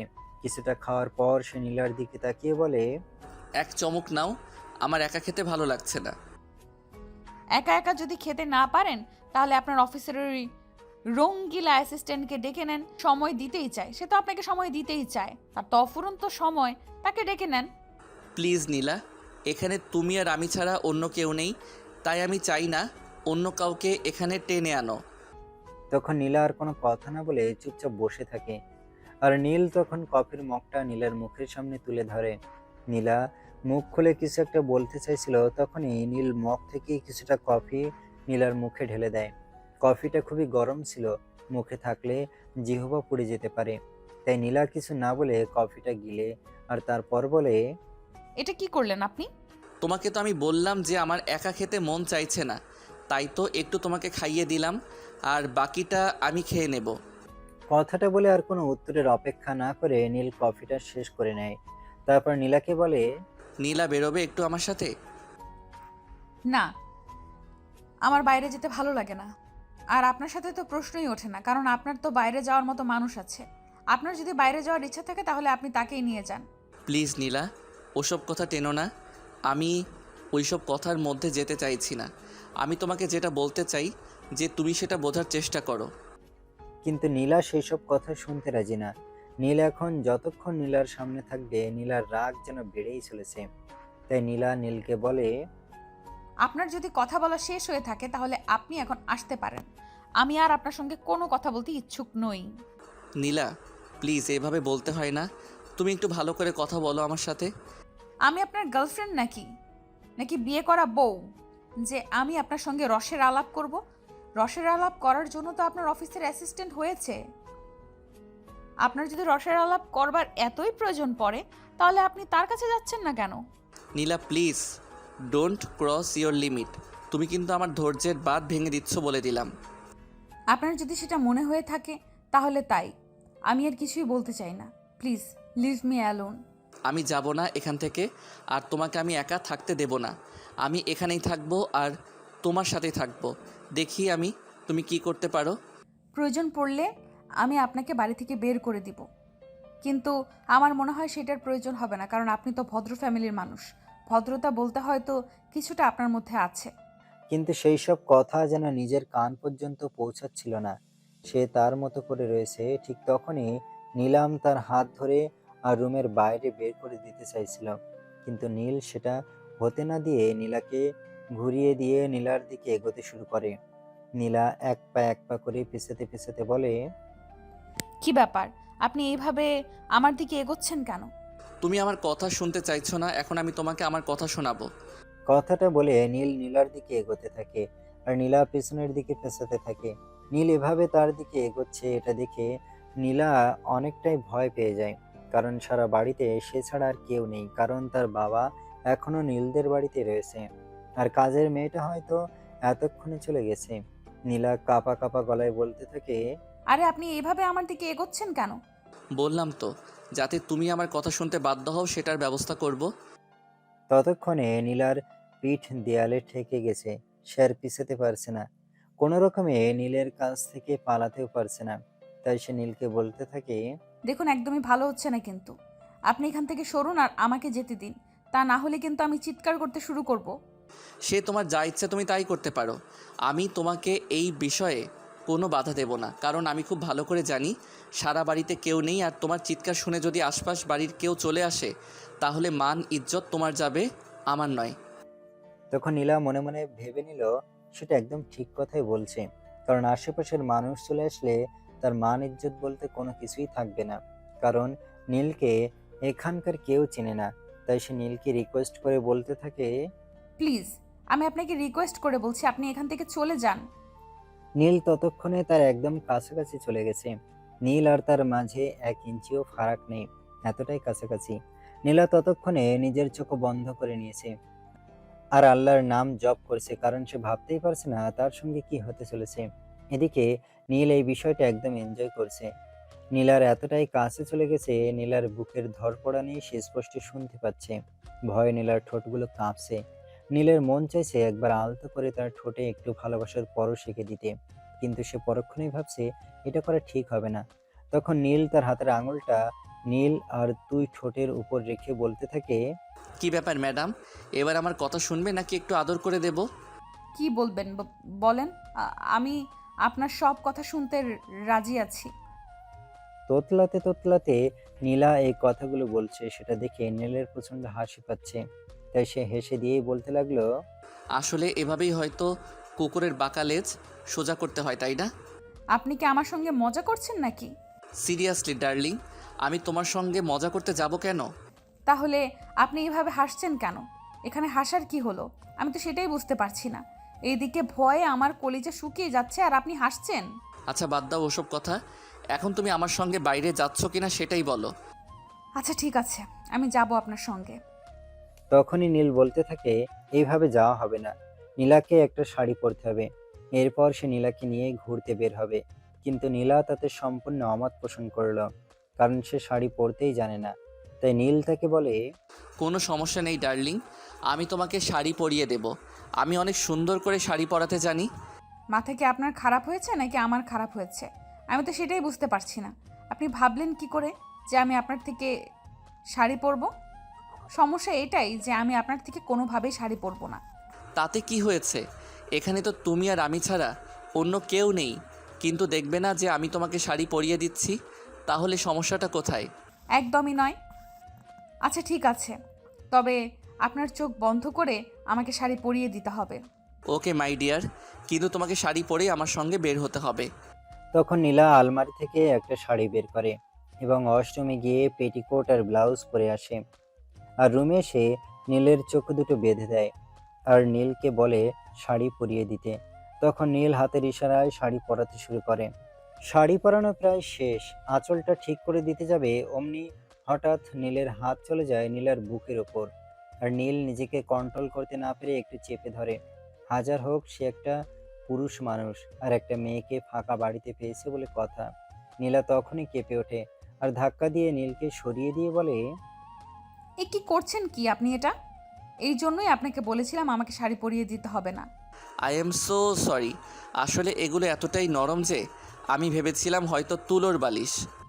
এবার আপনার শাড়ি পরানো শেষ হয়েছে কিনা সেটাই বলুন। অতঃপর নীল শেষ হয়েছে বলে জানায় আর তখন নিজের চোখ দুটো খুলে দিতে বলে। তখন নীলা নীলের চোখ দুটো খুলে দেয় আর নীল তার দিকে তাকিয়ে একদম অবাক।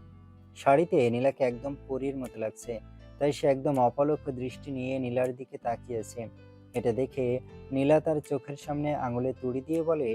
এই যে মিস্টার, কি ব্যাপার, কি সমস্যা আপনার? আপনি এইভাবে তপ্থা হয়ে আমার দিকে তাকিয়ে আছেন কেন? আই লাভ ইউ নীলা। আরে আপনার সমস্যা কি? মাথা খারাপ হয়ে গেছে নাকি? সব পাগলের মতো প্রলাপ করছেন। এখন কি আপনি বের হবেন নাকি আমি শাড়িটা খুলে ফেলবো? আরে না, এসব কি বলছো তুমি? এত কষ্ট করে তোমাকে এত সুন্দর করে শাড়িটা পরালাম, আর এখন তুমি কি না বলছো শাড়িটা খুলে ফেলবে? তখন নীলা আর কোনো কথা বলেনি। তারপর নীল নীলাকে নিয়ে চুপচাপ বাসা থেকে বের হয়ে যায় ঘুরতে যাওয়ার উদ্দেশ্যে। সেদিন সারাটা বিকেল দুজনে ঘোরাঘুরি করলো। নীলার নিজেরও অনেক দিনের ইচ্ছে ছিল এভাবে শাড়ি পরে খোলা চুল নিয়ে কারোর বাইকের পিছনে বসে সারা শহর ঘুরে দেখা, আর আজ তার সেই ইচ্ছে পূরণ হলো। সারাদিন দুজনে ঘোরাঘুরি করলো, রাতে ডিনার করে তারপর বাসার দিকে রওনা দিল। তখনই হঠাৎ নীল বলল। নীলা, আজ তোমাকে ওই বাড়িতে যেতে হবে না, তুমি আমার সঙ্গে আমাদের বাড়িতে চলো। না, সেটা তো হবে না। সেদিন আপনি আমাকে এত অপমান করে আপনাদের বাড়ি থেকে বের করে দিলেন, এখন তো আমি কোনোভাবেই ওই বাড়িতে যাব না। তখন নীল অনেক রিকোয়েস্ট করে বলার পরও নীলাম ওই বাড়িতে যাওয়ার জন্য রাজি হলো না। তাই অবশেষে নীল বাধ্য হয়ে নীলাকে তাদের বাড়িতেই রেখে আসলো। আর সে নিজের বাড়িতে চলে আসে। বাড়িতে পৌঁছাতে পৌঁছাতে তার রাত প্রায় 12টার মতো বেজে গেছিল। ড্রয়িং রুমে বসে তার মা তার জন্য অপেক্ষা করেছিল। এমন সময়ে সে বাড়ির ভিতরে প্রবেশ করতেই তার মা তাকে জিজ্ঞাসা করে, কি ব্যাপার, তুমি এতক্ষণ কোথায় ছিলে? আর আমি সেই কখন থেকে তোমাকে ফোন করছি, তুমি ফোন তুলছে না কেন? তখন নীল মোবাইলটা বের করে দেখে আসলেই তার মা তাকে অনেকগুলো কল করেছিল, কিন্তু মোবাইলটা সাইলেন্ট থাকার কারণে সে বুঝতে পারেনি। তাই সে তার মাকে বলে, আই এম সো সরি, আসলে আমি একটু ব্যস্ত ছিলাম, তাই তুমি আমাকে কল করেছো সেটা বুঝতে পারিনি। আচ্ছা ঠিক আছে, কোনো সমস্যা নেই, এখন খেতে এসো। আমি তোমার খাবারটা গরম করে আনছি, 5 মিনিটের মধ্যে ফ্রেশ হয়ে চলে আসবে কিন্তু। মা, তোমাকে আর কষ্ট করে আমার জন্য খাবার গরম করতে হবে না, আমি বাইরে থেকে খেয়ে এসেছি, কোনো চিন্তা নেই। এরকম তো আজকের আগে কখনো হয়নি যে তুমি বাইরের খাবার খেয়েছো। আজ হঠাৎ তোমার কি হলো? তুমি একেবারে ডিনার সেরে তারপর এসেছো? তখন নীল কোনো রকমে তার মাকে সাত পাঁচ বুঝিয়ে সেখান থেকে কেটে পড়ে। আসলে সে সত্য কথাটা এখনই কাউকে জানাতে চায় না। রুমে সে ফ্রেশ হয়ে শুতে যাবে, তখনই মনে পড়লো একবার নীলাকে ফোন দিয়ে জানিয়ে দেওয়া প্রয়োজন সে বাড়িতে চলে এসেছে। তাই এসে মোবাইলটা বের করে এবং নীলার নাম্বারে ডায়াল করে। কি ব্যাপার, শুয়ে পড়েছিলাম, এখন আবার ফোন করলেন কেন? ও, আই এম সরি, আসলে আমি মাত্রই বাড়িতে এসে পৌঁছেছি, তাই খবরটা জানানোর জন্য ফোন করেছিলাম। ভেবেছিলাম তুমি হয়তো টেনশন করবে, কিন্তু তুমি তো দেখছি দিব্যি আছো। হ্যাঁ, এতে টেনশন করার কি আছে, আমি তো সেটাই বুঝতে পারছি না। আচ্ছা ঠিক আছে, ঘুমাও তাহলে, রাখছি এখন। কথাটা বলে নীল ফোনটা কেটে দেয়। ফোনটা কেটে দিয়ে সে নিজেও ঘুমিয়ে পড়ে। আর পরের দিন সকালবেলা যখন ঘুম ভাঙে তখন অলরেডি সকাল 9টা বেজে গেছে। আর 10টায় তার অফিস। সেও ঘুম থেকে উঠেই তাড়াহুড়ো করে অফিসের জন্য রেডি হয় আর নিচে আসে। নিচে এসে সে তার মাকে ডাকতে শুরু করে। মা, ও মা, কোথায় তুমি? তাড়াতাড়ি আমার নাস্তা দাও, আমার অফিসে টাইম হয়ে গেছে, এক্ষুনি আমাকে বের হতে হবে। আমি তো আজকে নাস্তা বানাইনি, তুমি তো বলেছো তুমি এখন বাইরে খাবার খেতে পারো। তাই ভাবছিলাম তুমি আজকে সকালে নাস্তা বাহিরেই করে নেবে, তাই একটু দেরি করে ঘুম থেকে উঠেছি। তখন নীল বুঝতে পারলো না এখানে কোনো কিছু বলতে গেলে হিতে বিপরীত হতে পারে। তাই এখানে কথা না বলাই ভালো। তাই সে সকালের নাস্তা না করে এই বাড়ি থেকে বের হয়ে গেল এবং সেখান থেকে সোজা অফিসে। অফিসের ক্যান্টিন থেকে সামান্য কিছু খেয়ে তারপর ডিউটিতে ঢুকে গেল। এদিকে নীল কেবিনে এসে ঢুকতেই তার অ্যাসিস্ট্যান্ট এসে ঢুকলো। May I coming? হ্যাঁ আসুন, কি হয়েছে, কিছু বলবেন নাকি? স্যার, আমাকে কি একটা সুযোগ দেওয়া যায় না? আপনি কোন বিষয়ে কথা বলছেন? আমি কিন্তু সত্যি বুঝতে পারছি না, আপনি খুলে বলুন। স্যার, আমি খুব ভালো করেই জানি যে আমি আপনাকে কি বলতে চাইছি। আপনি সেটা খুব ভালোভাবেই বুঝতে পারছেন। আর সব কিছু জেনে শুনেও যদি আপনি না বোঝার ভান করেন, তাহলে তো আমার কিছুই করার নেই। দেখুন, আপনি যদি জেনে শুনে সেই বিষয়টাকে ইস্যু করে তোলেন, তাহলে তো আমার কিছুই করার নেই। আপনাকে আমি কতবার বলবো যে আপনাকে আমার পছন্দ নয়? Please leave me. আমাকে কেন আপনার পছন্দ নয়? আমি দেখতে অসুন্দর, পড়াশোনা জানি না, আনস্মার্ট ক্ষেত, সেজন্য? দেখুন, আমি আপনাকে ওইসব কথা কখনো বলিনি। ইনফ্যাক্ট আপনাকে এসব কথা বলার কোনো ইচ্ছেই আমার নেই। আমি শুধু আপনাকে এটাই বলতে চাই, আপনি অন্য কারো কাছে এই চাকরিটার জন্য অ্যাপ্লাই করুন। তার মানে আপনি এত সহজে আমাকে মেনে নেবেন না, তাই তো? আচ্ছা ঠিক আছে, কোনো সমস্যা নেই। আপনাকে পাওয়ার জন্য আমাকে যা করতে হয় আমি তাই করতে প্রস্তুত। মিস নিশি, আপনি কি আমাকে থ্রেট করছেন নাকি? আমি তো সেটাই বুঝতে পারছি না, আপনি আসলে কি বোঝাতে চাইছেন? যেটা বোঝানো সেটা সময় হলে বুঝিয়ে দেব। এখন আমি আসছি। কথাটা বলে নিশি সেখান থেকে বের হয়ে চলে যায়। আর নীল এইসব চিন্তা মাথা থেকে ঝেড়ে ফেলে দিয়ে নিজের মতো করে নিজের কাজ করতে শুরু করে। কারণ এইসব চিন্তা করে মাথা ঘামানোর মতো সময় তার হাতে নেই। তার এখন কাজ করার সময়। আর অফিসের গুরুত্বপূর্ণ একটা প্রজেক্টে নিয়ে কাজ করছে সে। তাই এসব চিন্তা মাথায় থাকলে হয়তো সেই প্রজেক্টের কাজে সমস্যা হতে পারে। আর এই প্রজেক্ট ঠিকঠাকভাবে করতে না পারলে তার চাকরি নিয়েও টানাটানি হতে পারে। এদিকে কাজ করতে করতে লাঞ্চ টাইম হয়ে যায়। নীল লাঞ্চ করতে যায়, আর লাঞ্চ শেষ করে সে নীলাকে একটা ফোন দেয়। হ্যালো মাই ডিয়ার, কী অবস্থা? কেমন আছো? এই তো আছি ভালোই, কিন্তু আমাকে এইসব কথা বলার মানেটা কিন্তু সেটাই বুঝতে পারছি না। সব কিছু সব সময় বুঝতে হয় না জান পাখি, কিছু কিছু জিনিস ছেড়ে দিতে হয়। এই সেমিস্টার আস্তে আস্তে কথা বলেন। আপনি এসব কি বলছেন? আমি তো কিছুই বুঝতে পারছি না। আপনি আমাকে জান পাখি, মাই ডিয়ার এসব কেন বলছেন? তখন নীল নীলার এইসব কথার উত্তর না দিয়ে কথা ঘুরিয়ে অন্য প্রসঙ্গে চলে যায়, আর নীলাকে বলতে থাকে, আগামী সপ্তাহে আমাকে একটু অফিসের কাজে দেশের বাইরে যেতে হবে। অফিসের কাজে যেতে হবে সেটা যাবেন, কিন্তু এইসব কথা আপনি আমাকে কেন বলছেন? আমি তো সেটাই বুঝতে পারছি না। আচ্ছা দেখো, তুমি তো খুব ভালো করেই জানো যে এখানে আমার তেমন কোনো বন্ধু নেই, কারণ আমি বিদেশ থেকে পড়াশোনা করে এসেছি, আর ছোটবেলা থেকেও কারোর সঙ্গে তেমন একটা মিশতাম না। হ্যাঁ, সেটা আমি জানি, কিন্তু এখন আমি আপনার জন্য কি করতে পারি সেটাই জিজ্ঞেস করছি। আমি কি করলে আপনি খুশি হবেন? তখন নীল ইনিয়ে বিনিয়ে নীলাকে এসব ওসব কথা বলতে থাকে, আর সেটা নীলা খুব সহজেই বুঝতে পারে। আর তাই সে নীলকে বলে, আচ্ছা একটা কথা বলি, শুনুন। আমার কেন জানি না মনে হচ্ছে আপনি আমাকে কোনোভাবে ইমপ্রেস করার চেষ্টা করছেন। আমার ধারণাটা কি সত্যি? সত্যি হলে হতে পারে, কিন্তু সমস্যা কি তাতে? যদি তাই হয়ে থাকে তাহলে আমি বলবো আপনি এই পথ ছেড়ে দিয়ে অন্য পথে হাঁটুন। এই পথে হয়তো আপনার জন্য অনেক বিপদ অপেক্ষা করছে। আপনি সেই সব বিপদ অতিক্রম করতে পারবেন না। নীল বলে, কাউকে ভালোবাসতে হলে বিপদের সম্মুখীন হতে হবে, তাই বলে ভালোবাসা থেকে পিছিয়ে থাকা চলবে না। ভালোবাসা মনের গভীর থেকে আসে, আর ভালোবাসাকে জোর করে বাঁচিয়ে রাখতে হয়। এসব কথা শুনে নীলা নীলকে বলে, আচ্ছা মশাই, আপনি এসব প্রসঙ্গ বাদ দিন। একটু দয়া করে বলুন তো, আপনি এক্স্যাক্টলি কী জন্য আমাকে ফোন করেছিলেন? আই লাভ ইউ নীলা, আমি তোমাকে ভালোবেসে ফেলেছি। যদি কারো প্রতি শূন্যতা অনুভব করাকে ভালোবাসা বলে, তাহলে আমি তোমায় ভালোবাসি। যদি কারো অনুপস্থিতিতে কাউকে কষ্ট দেয় আর সেটাকে ভালোবাসা বলে, তাহলে আমি তোমায় ভালোবাসি। যদি কাউকে সবসময় পাশে অনুভব করা না ভালোবাসা হয়, তাহলেও আমি তোমায় ভালোবাসি। শুধু একটা কথাই বলতে চাই, সর্ব অবস্থায় আমি তোমাকে ভালোবাসি। সাহেব, আমার মনে হয় আপনি সম্পূর্ণই পাগল হয়ে গেছেন। দাঁড়ান, সমস্যা নেই, আমি আপুর সঙ্গে কথা বলে আপনাকে যত দ্রুত সম্ভব পাবনায় পাঠানোর বন্দোবস্ত করছি। নীলা প্লিজ, তুমি এটাকে মজা ভেবো না, আমি কিন্তু সত্যি বলছি। আমি সত্যি সত্যি তোমাকে ভালোবেসে ফেলছি। তোমাকে ছাড়া থাকা আমার পক্ষে পসিবল নয়। Please accept me.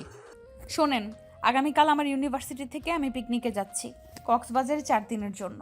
আর আমার মোবাইলটা বাড়িতে রেখে যাব, যাতে আপনি এসব ফালতু কথা বলার জন্য আমাকে ফোন দিয়ে বিরক্ত করতে না পারেন, কারণ আমি এই সময়টা আমার বন্ধুদের সঙ্গে এনজয় করতে চাই। কথাটা বলেই নীলা নীলকে আর কোনো কথা বলার সুযোগ না দিয়ে ফোনটা কেটে দেয়। আর পরের দিন নীলা সত্যি সত্যি তার ভার্সিটি থেকে পিকনিকে চলে যায়। এদিকে নীল তাকে পাগলের মতো ফোন করতে থাকে, কিন্তু কোনোভাবেই তাকে ফোনে পায় না। ফোন সুইচ অফ বলছিল। তবে কি আসলে ফোন সুইচ অফ করে পিকনিকে চলে গেছে? নীল তো অফিসের কাজে বাইরে যাওয়ার কথা মিথ্যে কথা বলেছিল। আসলে সে তো নীলাকে ইমপ্রেস করার জন্যই কথাগুলো বলেছিল। সে পাগল প্রায় হয়ে তার ভাবির কাছে ছুটে যায়। ভাবি, নীলা কোথায় আছে বলতে পারো? আমি 2 দিন ধরে থাকি ফোন করছি, কিন্তু কোনোভাবে তাকে ফোনে পাচ্ছি না। সে তো বন্ধুদের সাথে কক্সবাজার পিকনিক করতে গেছে। আর আমাকে তো বললো তার ফোন নষ্ট হয়ে গেছে, মেকানিকের দোকানে আছে। আচ্ছা, কোন হোটেলে থাকবে বা কোথায় উঠবে সেই সব কিছু বলেছে তোমাকে? না, সেই সব কিছু তো আমাকে বলেনি, কিন্তু তুমি হঠাৎ এই কথা জিজ্ঞেস করছো কেন? আমি তো কিছুই বুঝতে পারছি না। না ভাবি, সেরকম কিছু না, আমি আসছি। কথাটা বলেই নীল ভাবির রুম থেকে বের হয়ে নিজের রুমে চলে আসে। আর নিজের রুমে সে ব্যাগপত্র গুছাতে শুরু করে। সে সব কিছু দেখে তার মা তাকে জিজ্ঞাসা করে, কি ব্যাপার নীল, কি হয়েছে? হঠাৎ করে তুই ব্যাগপত্র গুছাচ্ছিস কেন? কোথাও যাওয়ার আছে নাকি? একটু অফিসের কাজে বাইরে যাচ্ছি, ফিরতে 2 দিন দেরি হবে। কথাটা বলে নীল কোনো রকমে মাকে কাটিয়ে সেখান থেকে বের হয়ে গেল। উদ্দেশ্য কক্সবাজার। ঢাকা থেকে সোজা কক্সবাজারের একটা টিকিট করে নেয়, আর বাসে করে সোজা সেখানে চলে যায়। তারপরেই সে নীলাকে খুঁজতে শুরু করে, কিন্তু কোথাও খুঁজে পাওয়া যায় না। সে সমুদ্রের পাড়ে হোটেলে বিভিন্ন জায়গায় খুঁজতে থাকে, অবশেষে একটা হোটেলে এসে নীলার খোঁজ পায়। ম্যানেজারের কাছ থেকে পারমিশন নিয়ে নীল সোজা নীলার রুমে চলে যায়। তখন সে বন্ধুদের সঙ্গে বসে আড্ডা দিচ্ছিল, আর হঠাৎ নীলকে সেখানে দেখে এসে চমকে গিয়ে বলতে থাকে, ব্যাপার, আপনি এখানে কিভাবে এলেন? আর আমি এখানে আছি সেটা জানলেন কি করে? নীলা, তোমাকে আর এখানে থাকতে হবে না, তুমি চলো আমার সঙ্গে। আরে, আপনার কি মাথা খারাপ হয়ে গেছে নাকি? আমি তো সেটাই বুঝতে পারছি না। আমি এখানে আমার বন্ধুদের সঙ্গে ঘুরতে এসেছি, আর আমি এখানে আছি সেটা আপনি জানলেন কি করে? তখন নীল সমস্ত ঘটনা নীলাকে খুলে বলে। আর এসব কিছু শুনে নীলার বন্ধুরা হাসতে শুরু করে। সেটা দেখে নীল বলে, আমাকে নিয়ে তোমরা এভাবে হাসাহাসি করছো কেন? আমি সেটাই বুঝতে পারছি না। আসলে কি তোমরা জীবনে কখনো কাউকে ভালোবেসে দেখোনি? ওরা ভালোবেসে দেখেছে, কিন্তু পাগল দেখেনি। আপনি আসলেই একটা পাগল।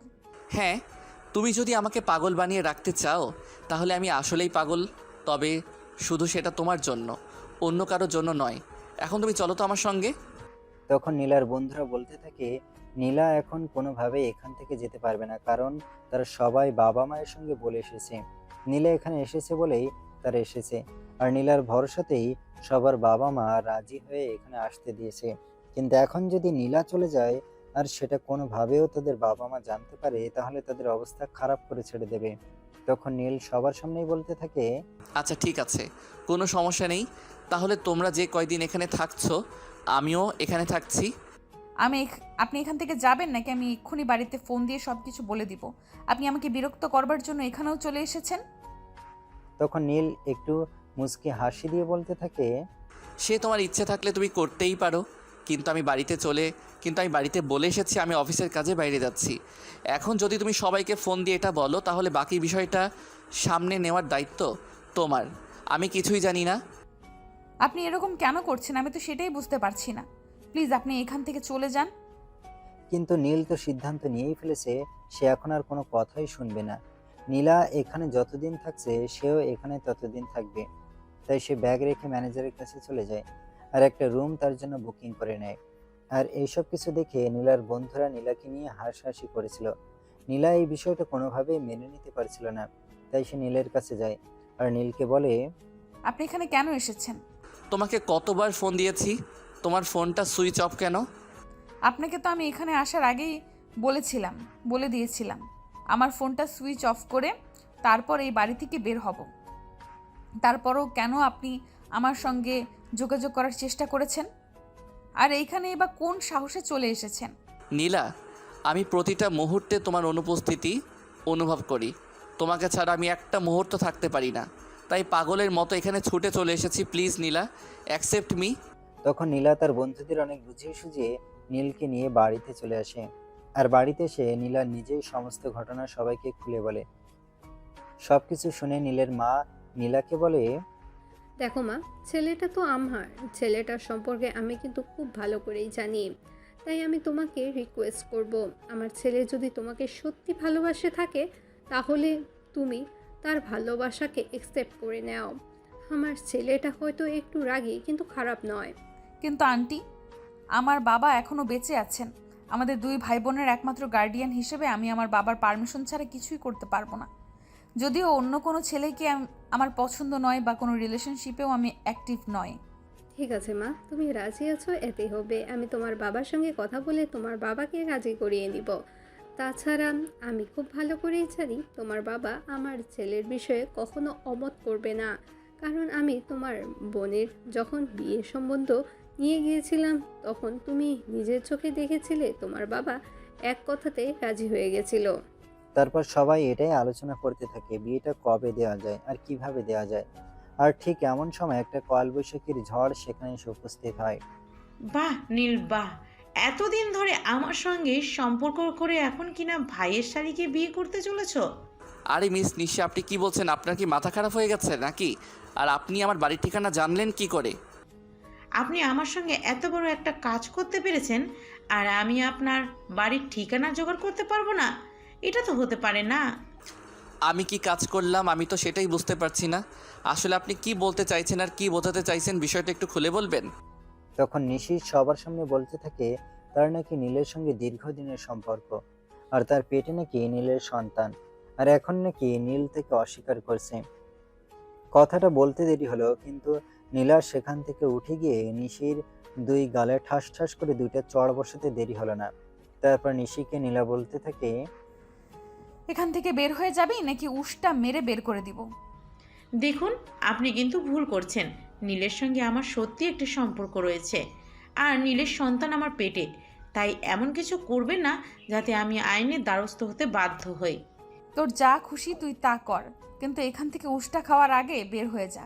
কারণ নীলের সম্পর্কে আমি খুব ভালো করেই জানি, নীল কখনোই এমন কাজ করতেই পারে না।